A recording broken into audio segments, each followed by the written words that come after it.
So far, 1.3 million ballots have been cast in Arizona. We know that. That is an estimated more than 1/3 of all the total ballots, about 3 million, 3.1 million, that we expect to be cast in that election. That would be a record. Records are expected to be smashed for voting across the board. The interesting story there, it is Democrats who have all the energy. They lead Republican voters by about 100,000 so far.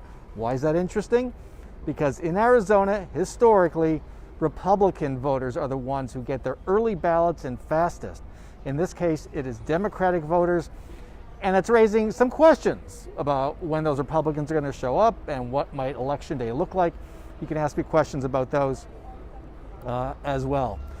Today, another milestone day, 41 more vote centers open. And I want to talk to you about vote centers a bit. We have 48 of those right now. Typically, Arizonans vote, if they vote in person, in precincts. They're close to your house. Chances are you voted there for years. If you're an Arizonan, forget about your precinct. We used to have 500 of them for a general election, a presidential election. This year, instead, we have 175 vote centers. As I said, about 50 are already open. They will keep opening over the next 12 days into Election Day. The thing about vote centers is you could vote, cast a ballot, or drop off your mail-in ballot at any one of them. You can go to any vote center in Maricopa County if you're a Maricopa County voter and cast a ballot. Go to maricopa.vote to find your closest polling center or vote center, or go to 12news.com, our Plan Your Vote page. You can find a map of all the vote centers. That's really different. The other way that helps is social distancing. Many of these are larger vote centers in shopping malls, for example, not in small church basements or school gyms. Keeps folks safe. And as I said, they're open longer. In this election, we've been able to vote earlier and at more places than ever before. I've been telling folks, you know what, the pandemic might be the best thing to happen to our election system because it makes it so much easier to vote. These are likely changes that will stick, and I think that's a good thing for the right to vote. So remember, check out your vote center. Don't go looking for your old precinct. Those of you who vote downtown, and we are near downtown, we are downtown right now. Burton Bar Library, a lot of folks love to go there. That is still open as a vote center / polling place. So those are some of the highlights. One deadline I want to give you on Friday, tomorrow, October 23rd, that's the deadline for getting a mail-in ballot, requesting a mail-in ballot, for requesting to be put on the permanent early voter list that will automatically send you a mail-in ballot. It is also the deadline for getting a replacement ballot in case your ballot has been trashed somehow. Did a funny story yesterday. You've all heard the excuse, the dog ate it. Well, I spoke to a voter whose dog did eat her ballot. We had all the visual evidence. We saw Coda, the dog, nice border collie, really sweet pup. Coda in the picture looking very guilty. She lives in Yavapai County in Prescott, and she went to the Yavapai County Recorder's Office, told them what happened. They sent her out a new ballot. She got it back in time.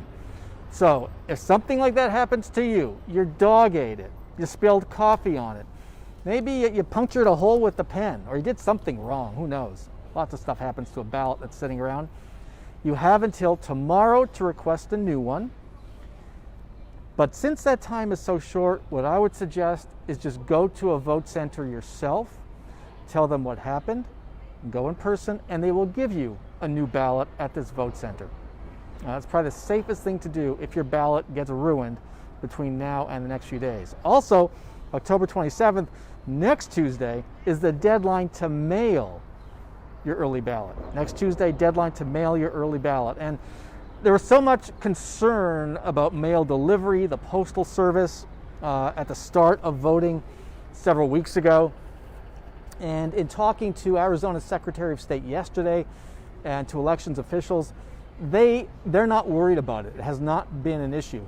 I did know one night, about actually a week ago, last week, when my mail delivery, and lots of folks in the area got their mail delivery at 7 at night, 8 at night, 9 at night. Some folks said it had been happening for a couple nights. Some folks said they didn't get their mail delivery. We don't know exactly why that happened. It may have been a hiccup. My mail carrier told me it was because they had a ton of mail.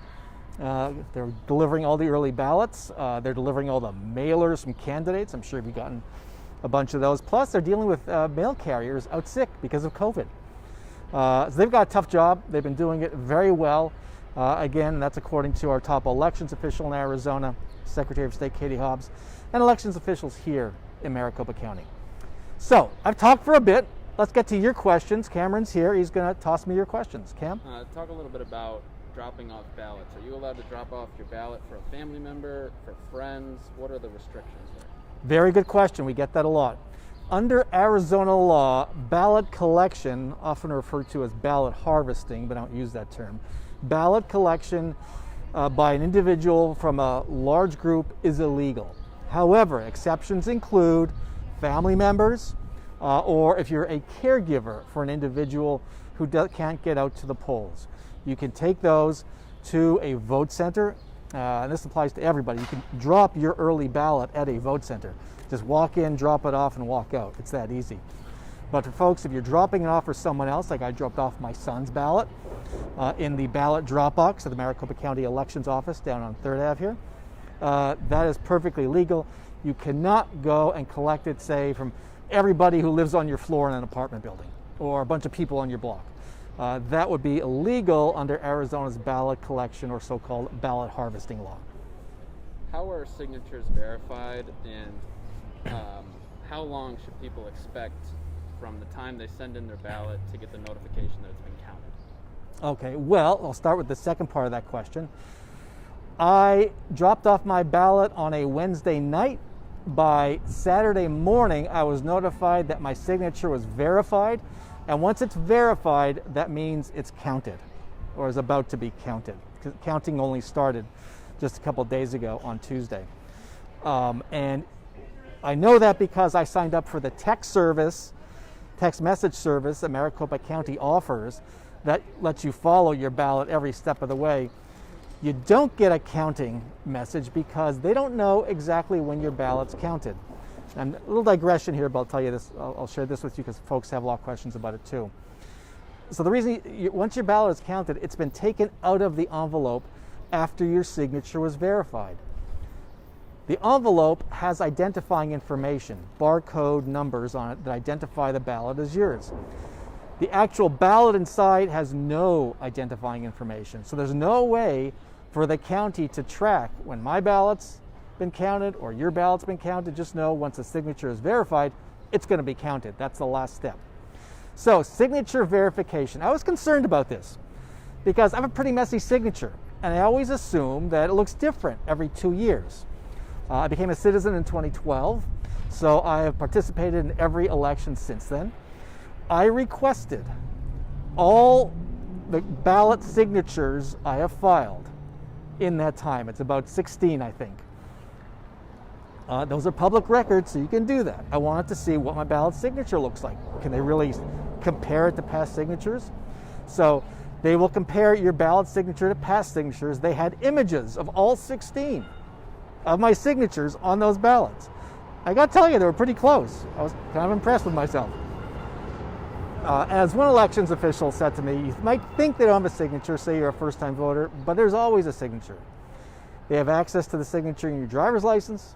They have access to the signature on your voter registration. You had to have signed the card registering yourself as a voter. And so they have all that.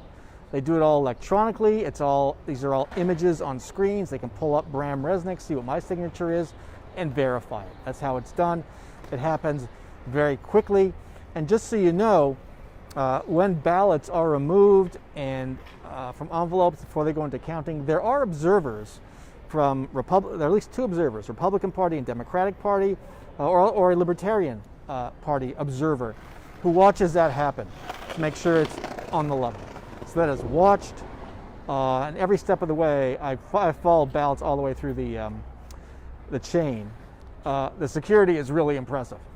and the equipment they use is really impressive as well. Can somebody vote early in person if they're not on the permanent early voter list? Very good question. In fact, so I said all these vote centers, 48 vote centers are open right now. If you cast a ballot there, that's an early ballot because you're voting before Election Day. So you will actually fill out an early ballot, a ballot that then gets placed in an envelope which you then sign, just as I would as a permanent early voter. The same ballot is sent to my home, a similar envelope ballot inside is sent to my home. That's the ballot you would sign, you would file if you went to a vote center right now. And then what happens if somebody receives 2 ballots? What happens if you receive 2 ballots? I've done some stories on this. So this can happen. One of the stories I did, it's kind of a complicated situation. Basically, a young woman moved out of her house, got married to a new home from Chandler to Gilbert, and her Chandler address, there's some complications, but her Chandler address remained on her mailing address, but she had a different address on her ballot. Bottom line, if you have 2 ballots, you'll have to get out the ballot. Follow closely. I wish I had something to demonstrate. You can also look up the story online on 12 News because I demonstrated there. But there is a barcode on your envelope, as I said earlier, that identifies that as your ballot.